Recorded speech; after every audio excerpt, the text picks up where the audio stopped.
Soy Fernando Díaz Villanueva. Hoy es 8 de septiembre de 2024 y esto es La Contracrónica.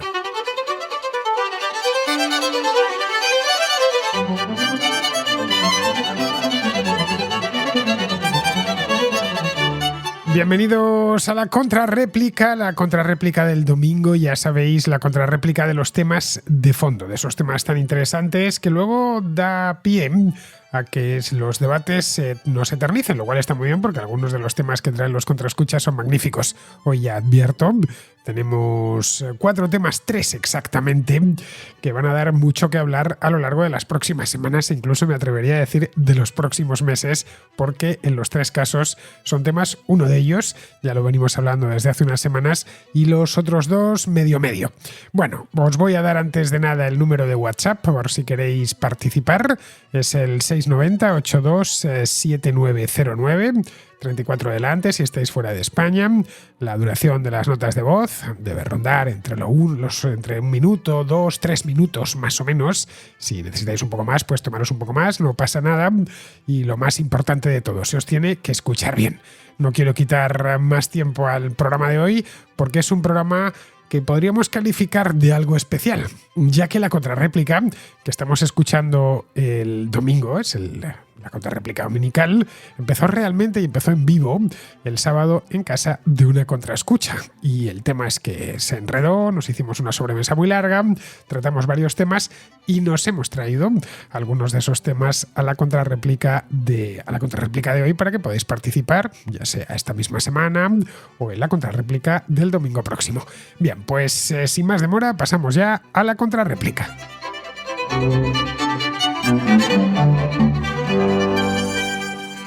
Empezamos con 2 contraescuchas, Laura y Paco, como os decía antes, con quienes estuve comiendo ayer y que nos proponen un interesante debate, bueno, interesante no, interesantísimo, sobre los jóvenes profesionales en España y no tan jóvenes profesionales y las expectativas que tienen, las expectativas personales y económicas que tienen.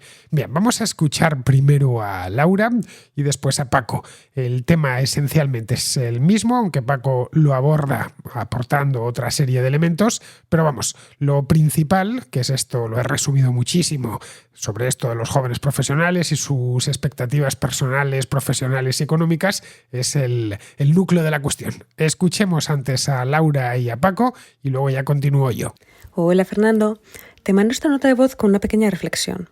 Yo tengo 35 años y digamos que estoy en una etapa de la vida en la que te empiezas a plantear una serie de metas importantes.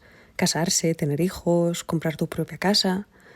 Y la conclusión a la que he llegado es que hoy en día, tal y como está el panorama en España, una pareja de mi edad con un trabajo decente, su carrera, esta pareja puede aspirar como mucho a 2 de estas 3 opciones: boda, hijos o vivienda propia. Y digo 2 de 3 dando por hecho, como he dicho, que ambos tengan una buena carrera profesional. Pero hoy en día talmente parece que estuviéramos hablando de auténticos lujos. Y me da vértigo pensar qué panorama futuro nos espera a la gente de mi generación y a los que vengan detrás. No sé, igual me estoy pasando de catastrofista. ¿Tú qué opinas? Muchas gracias. Hasta luego. Hoy, durante una conversación de sobremesa con unos amigos, surgió un tema que ha estado causando cierto revuelo en España. En un programa de televisión de reciente emisión, que no mencionaré el canal para no darle más publicidad de la que se merece, se afirmaba que en España se considera que uno pertenece a la clase alta si gana más de 30.000 euros brutos anuales. Esta sorprendente afirmación nos hace pensar que en España estamos rodeados de asquerosos ricos, como diría el profesor Rodríguez Brown, con su característico tono irónico, y que una gran parte de la población vive en la opulencia. Sin embargo, al bajar de las nubes ideológicas a la realidad de a pie de calle, encontramos ejemplos cercanos que probablemente resulten familiares para muchos. Imaginemos una pareja en la treintena, ambos profesionales cualificados con trabajos en el sector privado, cuyos sueldos apenas les permiten alquilar un pequeño estudio en una ciudad dormitorio en los alrededores de grandes ciudades como Madrid, Valencia o Málaga. Esta pareja se enfrenta a la difícil decisión de tener hijos o asumir una hipoteca para comprar una vivienda a una distancia razonable del trabajo. Con sus actuales ingresos, ambas aspiraciones son mutuamente excluyentes. Por tanto, se plantean la opción de hacerse funcionarios, una solución muy socorrida por aquí, o emigrar a otro país donde puedan ganar lo suficiente para llevar una vida digna, algo que actualmente no pueden permitirse en España a pesar de lo que diga el gobierno.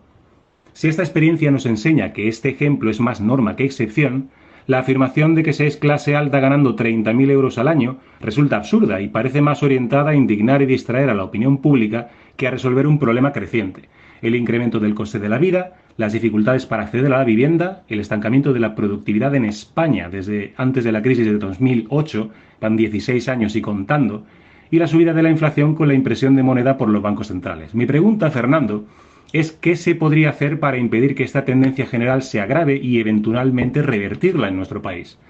Soy consciente de que no hay soluciones mágicas y que un problema gestado durante años no se resolverá de la noche a la mañana. Pero si al menos pudiéramos sentar unas bases sólidas sobre las que empezar a restaurar lo que se ha destruido, tal vez dentro de 20 años podamos mirar al pasado y recordar aquellos locos años 20 de este siglo, cuando estuvimos al borde del abismo, pero conseguimos de alguna manera salir adelante en lugar de acabar diciendo, como Quevedo, aquello de miré los muros de la patria mía, si un tiempo fuertes ya desmoronados. O quizá estemos todos equivocados, y España en realidad sea un país lleno de ricos. En tal caso podríamos entender lo que nuestro querido líder, Pedro el Audaz, dijo a través de su marioneta de ventrílocuo, la inefable ministra de Economía, que las subidas de impuestos las pagarían los asquerosos ricos. En fin, Fernando, gracias por tu programa, te mando un afectuoso saludo a ti y a todos los contraescuchas. Os cuento antes de nada la intrahistoria de este tema. Ayer sábado en Cambridge, Laura nos invitó a comer una fabada magnífica en su casa. Laura es asturiana y, como podéis imaginar, prepara una fabada fuera de lo común. Yo, que estoy hecho a comer fabadas de lata, pues imaginaos, yo es muy raro que coma una fabada hecha en casa.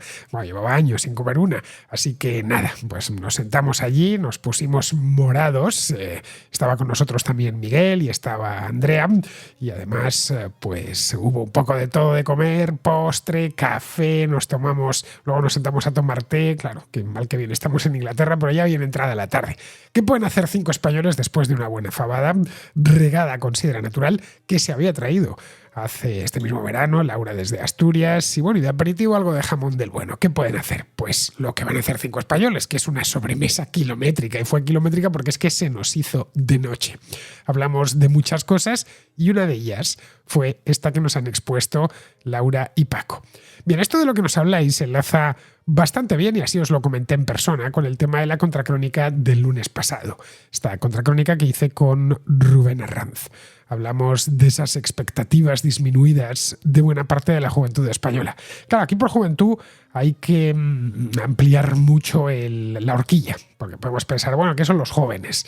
Los jóvenes estadísticamente pues serían de los 18 a los 25, quizá a los 29. A mí llevar la juventud a los 35 no es que no sean jóvenes los de 35, digo la juventud. A los 35 yo ya creo que una persona es alguien maduro, ¿no? Y si no eres maduro a los 35, pues es que algo ha fallado. Vamos, yo a los 35 años, hace mucho que los cumplí, estaba completamente maduro, sabía perfectamente en qué consistía el mundo, había pasado ya mis primeras frustraciones gordas y había hecho muchísimas cosas a los 35 años. Pero bueno, vamos a incluirlo en esto. Ya sabéis que la edad ha ido echándose hacia adelante. Cuando me dicen, no, bueno, claro, 35 años es joven, nos lo contamos a nuestros bisabuelos y se reirían. Con 35 años eran hombres hechos y derechos, con 3 hijos, etcétera. Y conforme iban pasando las generaciones, hoy con 35 hay mucha gente viviendo todavía en casa de sus padres. Unos porque no pueden independizarse y otros porque, aunque puedan, pues les parece que es muy cómodo estar en casa de papá y mamá, que tienen la comida hecha, la ropa planchada y guardadita en el armario. En fin, a ver, muchos no. Creo que con 35 ya queda poca gente dentro de casa. Pero en fin, vamos a hablar de la juventud de una manera lo más amplia posible, que es lo que hice el otro día con Rubén Arranz. Esas expectativas disminuidas. Es decir, gente que ha estudiado una carrera, a veces una carrera de esas que tienen salidas, o que se decía que tienen salidas, que tiene empleo, por supuesto, que no es que esté desempleada, pero que no puede hacer planes a largo plazo, porque en muchas ocasiones no puede ni siquiera acceder a una vivienda de alquiler en una gran ciudad, como puede ser Madrid o Barcelona o Valencia o Bilbao, Sevilla, en fin. Ya sabéis los precios en los que están, no ya las viviendas en propiedad, sino los simples alquileres en las grandes ciudades en España. Bien, el problema de origen, y esto es lo que les comentaba en persona, en casa de Laura, son los salarios. En España los salarios de estos profesionales, estos que rondan la treintena más o menos, pues la verdad es que no son muy altos de promedio. Hay obviamente treintañeros muy bien pagados, pero son pocos. Lo normal es que si alguien con una titulación superior, no estoy hablando de cualquier titulación superior, sino de esas que tenían, que recuerdo que me decían a mí, es que esto tiene o no tiene salidas, tipo ingeniería, por ejemplo, quiere ganar más dinero, lo que hace es mirar oportunidades fuera de España y marcharse. La España de nuestros días no es la España hace 60 o 70 años en las que, bueno, pues sí, uno podía emigrar y mucha gente migraba, de hecho, pero no era tan fácil como ahora. Ahora cualquier español que tenga la ingeniería terminada puede mirar algo, solo tiene que aprender un idioma. El alemán, bueno, con el inglés por supuesto, y marcharse, bueno, con solo el inglés ya uno puede encontrar trabajo sin problemas en una empresa en los Países Bajos o en Dinamarca o en Suecia y largarse allí. Nadie se lo puede impedir, es la Unión Europea, una de las grandes ventajas que tiene es esa misma. Bien, esa es la razón, en última instancia, por la que hay tantos ingenieros españoles en países como Alemania, los Países Bajos, Bélgica, Escandinavia, Austria. Algo similar pasa con los profesionales de la salud. En un país como Alemania, los ingenieros tienen, por lo general, buenos trabajos y sobre todo bien pagados. Y allí, de nuevo, por lo general, no tienen que enfrentar esos problemas de los que nos hablaba Laura y luego Paco, ¿no? El problema ese de tener que elegir entre formar una familia, casarse y tener una casa. Que pueden elegir dos de esas cosas, como mucho, pero elegir las tres es que les tiene que ir francamente bien. En España estoy hablando. Bien, eso por regla general en Holanda o en Alemania con el mismo trabajo no sucede. Lo normal en cualquiera de estos países es que después de asentarse y establecerse bien, después de unos años de trabajo, pues puedan cumplir los tres objetivos sin problemas. De hecho, volviendo al almuerzo de ayer, el de la fabada, éramos varios españoles, bueno, yo estoy de paso evidentemente, pero yo no vivo aquí, pero ellos sí, y llevan varios años viviendo, y eran todos propietarios de su vivienda. Es decir, habían podido acceder a la propiedad de la vivienda teniendo trabajos, ¿vale? El trabajo de Laura es un buen trabajo, el de Laura es ingeniera, el de Paco también. Y bueno, a base de trabajo, esfuerzo, tal, han podido llegar a comprarse, no mansiones obviamente, pero sí una casa, cosa que en España pues no lo tienen tan claro.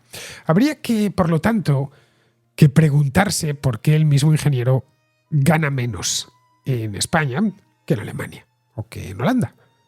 El coste de la vida es algo superior en Alemania. Cualquiera que vaya a aquel país lo sabe a la perfección, o en la propia Inglaterra.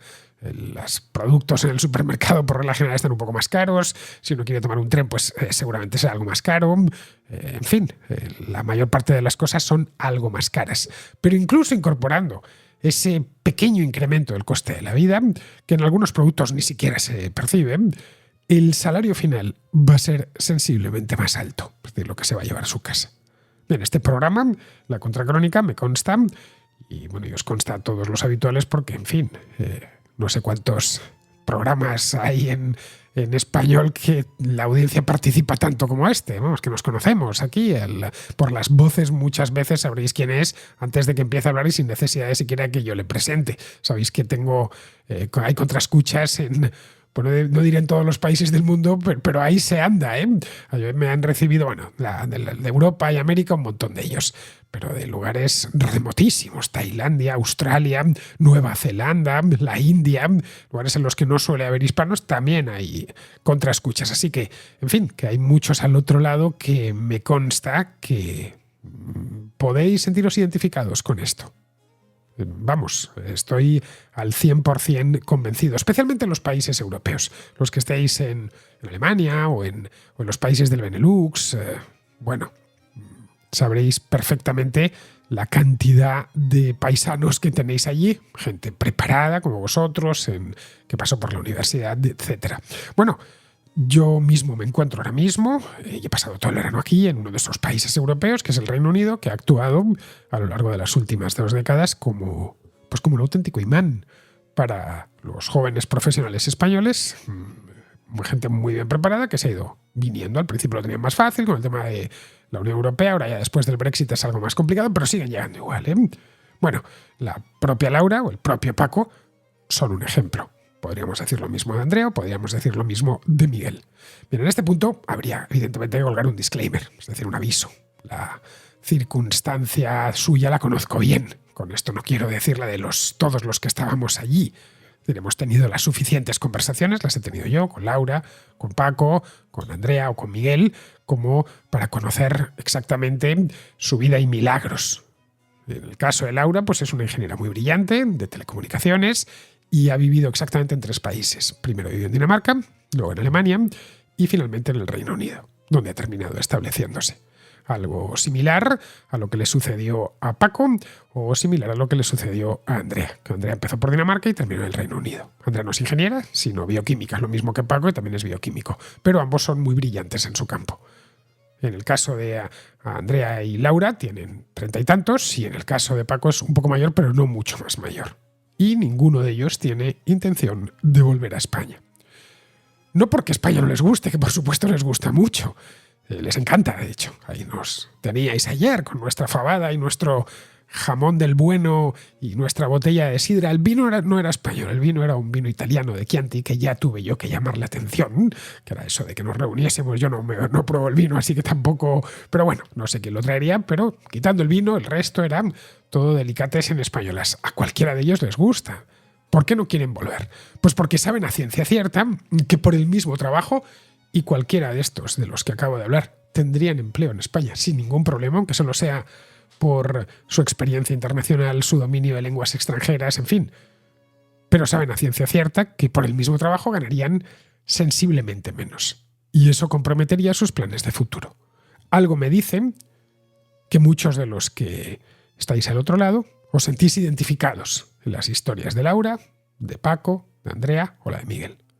La historia de Paco, en fin, es clarísima. Es bioquímico, muy bueno, por cierto, y harto de salarios bajos, pues terminó tomando el camino, entre comillas, del exilio. Él no está exiliado, evidentemente, él simplemente se fue pues, a mejorar sus condiciones de vida. Y hoy trabaja en Inglaterra, tiene un muy buen empleo, con un salario mucho más elevado que el que tendría en su Granada natal. Habría que preguntarse por qué los salarios de estos jóvenes profesionales, si queremos llamarles así, son tan bajos, en comparación con los que hay en otras partes de Europa. No en toda Europa, porque si nos vamos a Rumanía o a Bulgaria o a Grecia o a buena parte de Europa del Este, nos encontramos con la misma historia. Es decir, si uno va a Alemania, uno viene aquí al Reino Unido, se encuentra un montón de jóvenes profesionales muy brillantes que vienen de Bulgaria, que vienen de Grecia, que vienen de Eslovaquia. Bien, en el caso de nos toca a nosotros es el español. Ya sabéis de cualquier manera que un salario bajo o alto lo es, no se puede hablar de forma absoluta. Lo es con respecto al poder adquisitivo de ese salario, al poder de compra de ese salario. No lo sé. Si un ingeniero en España ganase 1.000 euros, que es muy poco, pero bueno, ganase 1.000 euros, pero el alquiler de una vivienda en Madrid, en el centro de Madrid, costase, una vivienda de 2 habitaciones, costase 250 euros al mes, pues no habría tanto problema. Podrían decir, ganamos poco con respecto a los ingenieros alemanes, pero con el nivel general de precios que tenemos en España, pues podemos vivir de forma confortable, con un salario relativamente bajo en comparación con el de los ingenieros alemanes u holandeses. El nivel general de precios en España es algo inferior al de Alemania o al de los Países Bajos, pero no muy inferior. Es decir, que un apartamento de 2 habitaciones en el centro de Madrid no cuesta 250 euros, sino muchísimo más dinero. Una de las razones por las que los salarios en España son bajos, especialmente estos salarios para profesionales cualificados, es que en nuestro país el trabajo posee una sobrecarga fiscal evidente y una sobrecarga regulatoria notable. Esto repercute directamente en los salarios. Cuanto más impuestos les metas al trabajo, menos ganará el trabajador. Cuanto más regulaciones tengas, el empleador utilizará la rebaja de sueldo como prima, nada más. Otra de las razones es que no hay demasiada oferta de empleo, pero la demanda se mantiene, por lo que los salarios tienden a ir hacia abajo. Por resumirlo mucho, en España los trabajadores compiten por unos pocos empleos disponibles, mientras que en otros países son los empleadores los que compiten por los pocos trabajadores disponibles, hasta el punto que tienen que traerlos de otros países. Caray, es una simple ley de oferta y de demanda. ¿Qué se podría hacer al respecto? Ya que Paco me pregunta por ello. Pues la verdad es que tampoco lo sé a ciencia cierta qué se podría hacer al respecto. Algunas cosas, por mi experiencia, mis lecturas, mi conocimiento del mundo, pues sí que puedo atisbarlas. Lo primero sería obviamente retirar o aliviar esa sobrecarga fiscal y regulatoria. Ya solo con lo primero, aliviando la sobrecarga fiscal, las nóminas crecerían sustancialmente. Cualquiera que gane en España 2.000 o 2.500 euros no tiene más que ver que gane, que se lleva a su casa mensualmente 2.000 o 2.500 euros, tiene que ver lo que realmente le están pagando. Tiene que ir a su nómina y mirarlo. Imaginemos que si no todo, el 80% de eso que le retienen se lo dan. Ya no ganaría 2.000 o 2.500 euros, sino bastante más. Luego lo segundo, lo de la asfixia regulatoria, lo de tener un mercado laboral tan rígido, pues si se flexibilizase conseguiría que hubiese más trabajo disponible para el mismo número de trabajadores. Y por lo tanto, los salarios tendrían a crecer. Eso, claro, implica hacer reformas muy ambiciosas, reformas para las que el tipo que se pusiese con ello, el partido que se pusiese con ello, tendría que asumir manifestaciones, protestas, porque, en fin, hay mucha gente que vive del actual estado de cosas, es decir, de un gasto estatal completamente desproporcionado que se financia con impuestos. Vamos, esto creo que lo sabe todo el mundo, pero claro, a ver quién es capaz de poner el cascabel al gato. Otra de las reformas que se podría hacer para que hubiese más empleos es que afluyese inversión a España, mucha más inversión. Es decir, que las empresas, tanto las nacionales como las extranjeras, invirtiesen en el país, creando oportunidades de empleo. Para esto hay que transmitirles seguridad jurídica, que esa no abunda últimamente, y viendo que pueden hacer dinero dentro del país. Eso también, obviamente, haría subir los salarios, porque habría más empleadores. El resultado final, después de estas reformas, que al principio, ojo, serían muy dolorosas, sería una economía mucho más saludable, en la que un joven ingeniero de 35 años pues no tendría que elegir entre el matrimonio, el hijo y la vivienda. Y lo más importante de todo, una economía en la que tanta gente con tanto talento no se tendría que ir del país. Seguimos con Jesús, que está en Santo Domingo y que nos trae otro tema polémico y de debate, muy de actualidad, el de lo woke o posmoderno. Ya sabéis que eso de woke no me gusta nada, a pesar de que ya es una palabra que se ha instalado en nuestro idioma. Prefiero decir posmoderno, que creo que encaja mejor con lo que es esa teoría, la relación entre lo posmoderno y la izquierda. Hola, Fernando, un saludo como también a todos los contraescuchas. Bueno, yo quisiera enviaros un tema de debate para discutir. Y bueno, me llamo Jesús y os confieso que el tema me incentivó comentarlo aquí con vosotros porque acabo de leer un libro que se llama La izquierda no es woke, de Susan Neiman, que es doctora en filosofía de la Universidad de Harvard. Bueno, la verdad es que es un libro apasionante, pero voy a tratar de exponeros una situación que pudiera dar lugar a controversia.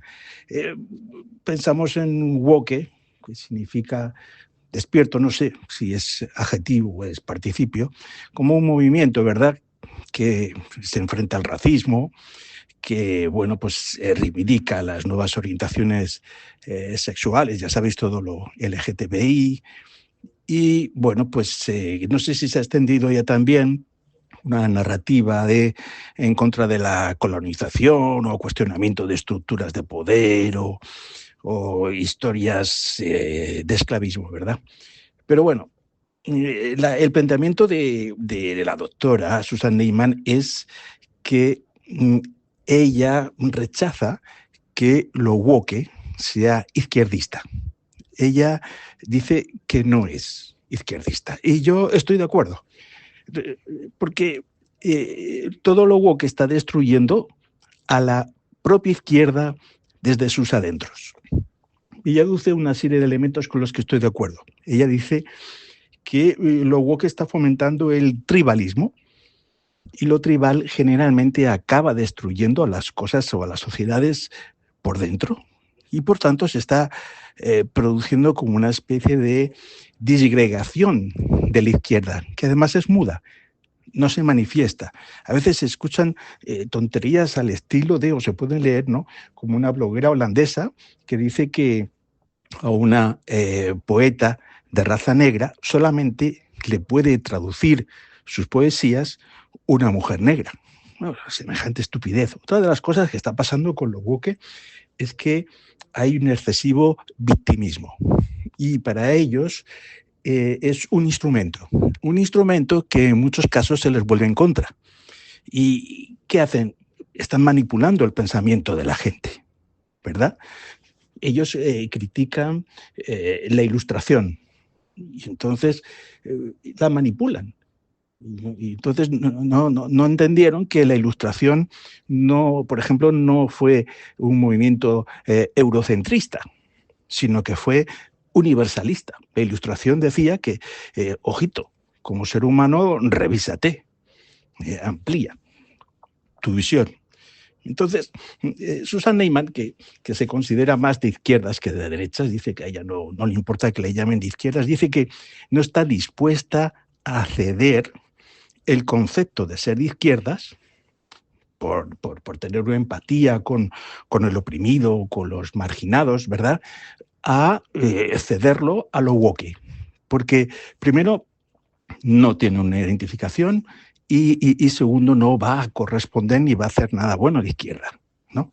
Yo tampoco soy de izquierdas, ¿no?, pero entiendo perfectamente que eso está haciendo mucho daño a la sociedad. Al propio feminismo. Os estáis dando cuenta que el feminismo se está dividiendo, y entonces ya hay diferentes tipos de feminismo.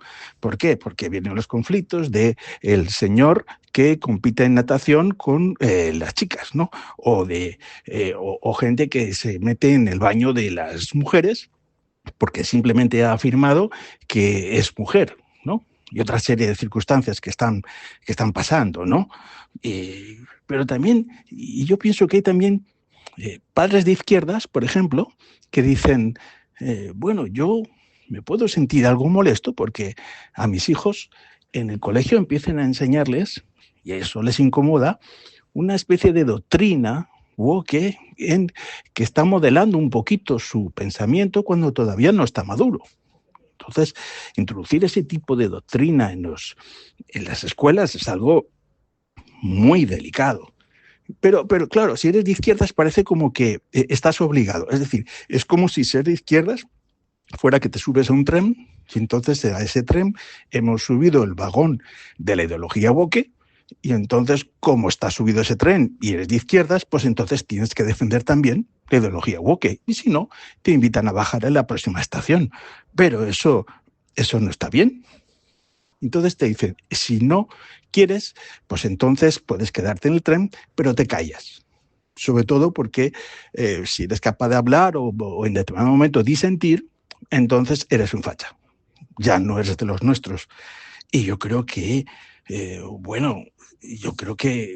un tema delicadísimo, pero que esta disgregación que está produciendo en la sociedad, todo lo woke, es racionario, es algo perjudica mucho a la evolución del propio individuo, de la propia sociedad.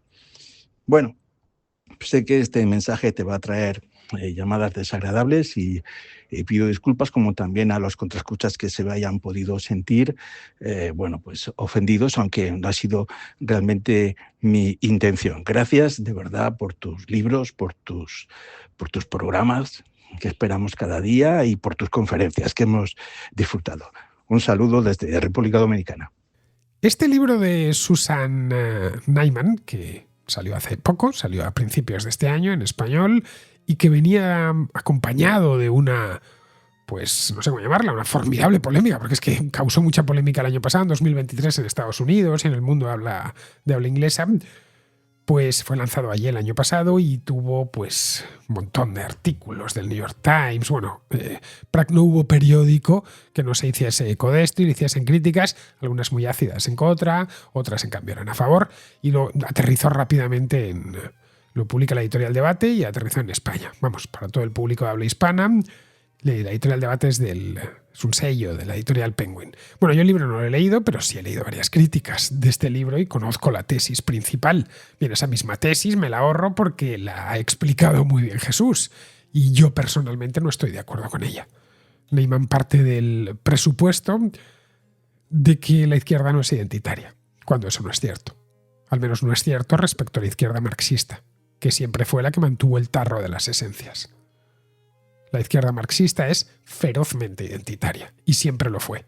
Veía dos identidades, la de los burgueses o explotadores y la de los proletarios o explotados. E incluso asumía dos lógicas.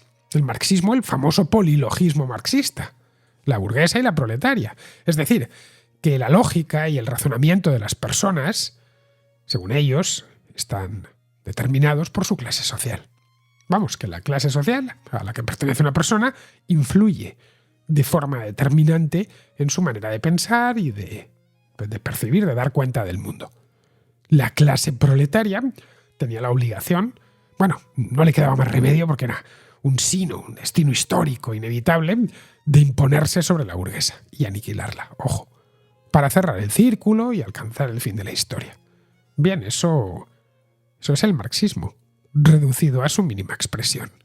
Luego es verdad que hemos tenido una izquierda socialdemócrata que era universalista, cierto es, y que no se reconocía en esa parte del marxismo. Esto es verdad. Y es normal que los que pertenecían a esa izquierda socialdemócrata, lo que podríamos llamar izquierda civilizada, pues se sientan especialmente confundidos, y muchos de ellos se sienten especialmente confundidos con esto. Susan Neyman no es la única. Con todo esto que se ha vivido en los últimos años en torno al posmodernismo y los partidos de izquierda. Lo que hizo el posmodernismo a partir de los años 60 fue servir un marxismo de sustitución. Los años 60 es cuando el marxismo soviético fracasa.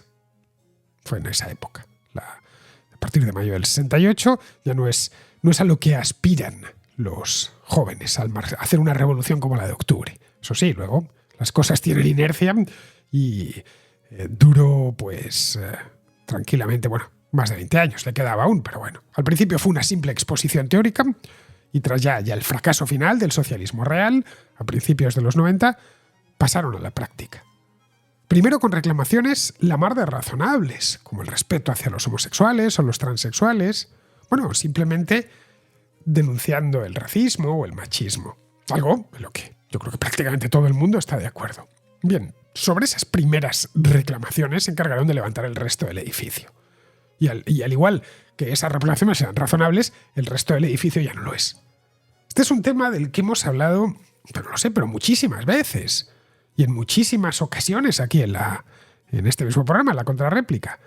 Allá donde los marxistas veían explotación del burgués sobre el proletario, los posmodernos de lo que ven es explotación de los hombres sobre las mujeres, del heterosexual sobre el homosexual, del blanco sobre el negro, del ser humano sobre los animales o directamente del ser humano sobre el planeta Tierra. Que siempre hay un juego de poder y de opresión entre una parte y otra. Es el mismo aparato dialéctico del marxismo. Necesitas un bueno y un malo, claro. Todo trasladado a otro tipo de luchas. Algo que, por cierto, esa palabreja les gusta mucho. Bueno, estamos en las luchas. ¿Qué luchas? Bueno, cada uno está en la suya. Uno está en la de los homosexuales, otro en la del racismo, otro en la del tal, la del ecologismo, pero la lucha principal, luego al final rascas un poco y te sale lo que te sale. De hecho, esto se ve muy bien en que cuando le sale de repente una mujer que no les baila el agua y no les compra la mercancía, le atacan de manera inmisericordia. Si le sale un homosexual, la que le cae encima, que no compre su mercancía, obviamente. Ahí pasan a lo que realmente somos. Esto de la la posmodernidad de las identidades sagradas y demás, las autopercepciones, pasa ya a un segundo plano. Vamos, que es perfectamente lógico que muchos marxistas se convirtiesen en entusiastas defensores de las teorías posmodernas, el llamado pensamiento francés que se dice en Estados Unidos. Luego, otro de los elementos que unen a la izquierda marxista con la izquierda posmoderna es el sectarismo furibundo. La izquierda marxista se organizaba en torno a unas sectas conocidas como partidos comunistas, que tenían además una organización sectaria por dentro, una jerarquía absoluta. Bueno, no hay más que leer los textos, qué sé yo, de Arthur Koestler, por ejemplo. La izquierda moderna se organiza en sus sectas identitarias, que unas veces adoptan forma de partidos y otras simplemente de asociaciones o plataformas, pero la lógica es exactamente la misma, esa lógica sectaria. No hay más que verla que hay liada ahora entre las feministas radicales. Las famosas, eso que las acusan a una, esta es TERFA, no sé qué, esto es trans excluyente. Bueno, que se escrachan las unas a las otras. Un poco como aquello de los marxistas clásicos, de este es un revisionista, es un social fascista. Lo que más odiaba un comunista de los años 50 era un comunista que ponía alguna pega. Eso era su principal enemigo. Luego, un elemento más que une a la izquierda marxista con la izquierda posmoderna es la intransigencia, la intolerancia y el deseo de callar al oponente o directamente eliminarle. Los que hace, y yo creo que esto ya es definitivo, los que hace 30 o 40 años, o incluso menos, organizaban scratches en las universidades contra esos ponentes que iban a dar una conferencia, por ejemplo, y con la que no estaban de acuerdo. Quienes organizaban esos scratches eran los estudiantes marxistas. Bien, hoy son los estudiantes posmodernos, identitarios, quienes organizan los scratches. Sus métodos, además, es que son calcados de los marxistas en prácticamente todo. En algunos casos vemos a las mismas personas que estaban escrachando al marxista modo, al comunista modo, hace 20 años o 25, y hoy lo hacen al estilo posmoderno. Así que, a ver, a pesar del intento de Susan Neiman por recuperar la cordura, que me parece bien, pues un buen intento, pero nada más. Dentro de las filas de la izquierda es normal que haya esa sensación. Muchos, además, lo dicen. Yo no me he movido, la que se ha ido moviendo es la izquierda. No es que a lo mejor estabas en un tipo de izquierda que ha ido desapareciendo. No sé, creo que lo de Neyman llega ya un poco tarde. Esa izquierda socialdemócrata que ella representa hace tiempo que perdió su sentido. Y no porque haya fracasado, ojo, podemos pensar, claro, es que fracasó como si fracasó el comunismo, sino por su éxito absoluto. La socialdemocracia, a diferencia del comunismo, el socialismo real, como queráis llamarlo, tuvo el éxito más absoluto, más total. Terminó muriendo de éxito. Vivimos en sociedades socialdemócratas, especialmente en Europa. ¿Y ya qué más pueden pedir? Han moldeado la sociedad a su antojo a lo largo de varias generaciones. Y eso dejó un espacio a la izquierda que ha ocupado pues, este identitarismo loco de los últimos años. Pero vamos, como veis, el debate que nos propone Jesús es magnífico. Esto de la izquierda y el wokismo, el posmodernismo, algo de lo que se ha escrito mucho en los últimos tiempos y que el libro este de Susan Neiman pues abunda en este mismo debate que a mí me parece muy interesante. Bien, vamos ahora con Francisco, que vuelve con el tema este de la delincuencia y la inmigración que tanto nos dio que hablar hace un par de semanas, no solo aquí en la Contracrónica, sino también en aquellos 2 vídeos que hice para mi canal de YouTube. Hola Fernando, creo que has dado en el clavo cuando has dicho que es completamente indiferente dónde haya nacido un delincuente.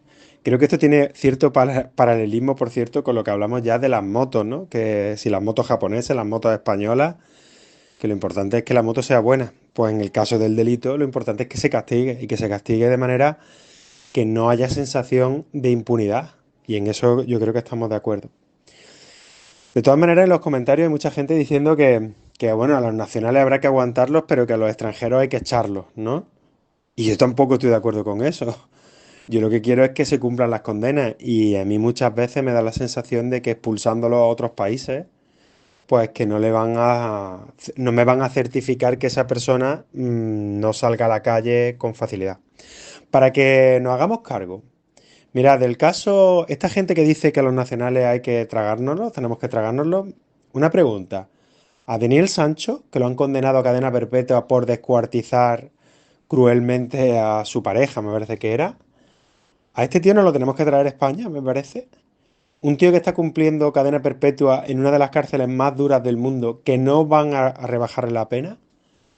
A este tío nos lo tenemos que traer a España para que le hagan arresto domiciliario y que esté en la calle a los 7 años. Pues yo no estoy de acuerdo. Yo prefiero que se quede en Tailandia y que se pudra en la cárcel. Ya verás como ese ejemplo hace que menos gente se piense que el país de Tailandia es un paseíto y que te van a permitir todo por ser un turista. Pues prefiero que lo cumpla allí, la verdad, porque para mí, repito, lo importante es que el delincuente cumpla la pena. Me gustaría que lo hicieran más en España, claro. Es buena comparación la que traes, Francisco, con el caso de Daniel Sancho en Tailandia. Bueno, a ver, para lo que estoy asumiendo que todos sabéis qué pasó con Daniel Sancho y quién es Daniel Sancho. Para los que no conozcáis este caso, que alguno habrá, más allá de España y Colombia, que es donde más se ha hablado de esto. A ver, el año pasado, sí, justo fue en agosto del año pasado, un español llamado Daniel Sancho, un tipo, no diré conocido, conocidillo, tenía un canal de YouTube, era cocinero, tenía una hamburguesería en Madrid, poco más. Yo no sabía quién era, si os digo la verdad, cuando yo conocí a Daniel Sancho a raíz de esta historia. Bueno, pues, pero es hijo, eso sí, de un actor muy famoso, llamado Rodolfo Sancho, y nieto de un actor más famoso todavía llamado Sancho Gracia. Un actor ya murió hace unos años, de los años que tuvo su pico en los años 70, 80. Bueno, de una familia de actores conocida. Bueno, pues este hombre, Daniel Sancho, mató y descuartizó a su amante en una isla de Tailandia, donde se había citado con él para pasar unas vacaciones. El amante era un cirujano plástico colombiano, de ahí que tanto en España como en Colombia pues haya seguido esto. Bien, dejó muchas pistas y le siguió, que pudo seguir la policía tailandesa. Le atraparon, reconoció el crimen y hace apenas unos días, a finales de agosto, se supo la sentencia, le habían condenado a cadena perpetua. No sabían si iba a condenar a la muerte, porque en Tailandia sigue existiendo la pena de muerte, o a cadena perpetua. Bien, yo creo que nadie en Tailandia ha dicho que los españoles somos unos asesinos o unos descuartizadores. Ojo, a pesar de que hace unos años ya hubo otro caso parecido con otro español, que está por cierto en la cárcel allí, que mató y descuartizó a su víctima. Lo aborrecible siempre es el delito. Y la justicia consiste en que el delincuente pague por lo que ha hecho. Que el delincuente tenga una u otra nacionalidad es lo de menos. A mí me asaltan por la calle, me roban y me apalizan. A ver, el sentimiento de rabia y de impotencia lo voy a tener igual, por el robo y por la paliza. Ya sea el atracador marroquí, español o canadiense. Lo que exigiré a las autoridades, a partir de ahí, es que vigilen mejor las calles y que cuando atrapen al atracador caiga sobre él todo el peso de la ley. Lo que se trata, como bien ha dicho Francisco, es que la impunidad sea mínima. Es imposible atrapar y castigar a todos los delincuentes, eso es obvio, pero que sean muy pocos los que se salven. Eso es lo que hace bajar de forma efectiva la criminalidad, no expulsar a los que tengan tal o cual nacionalidad. En fin, queridos, con esto terminamos ya la contrarréplica de hoy, 8 de septiembre. Espero que os haya gustado y he dejado unos cuantos temas de debate que podemos ir tratando, como os decía al principio, a lo largo de esta semana o de la próxima. Los temas que han traído Laura y Paco, más el que nos ha traído Jesús desde la República Dominicana, también. Los dos temas creo que nos pueden dar pues casi para todo el otoño, que ya lo tenemos a las puertas. Bueno, pues con esto terminamos la contrarréplica de hoy y como siempre me despido de todos vosotros. Hasta mañana.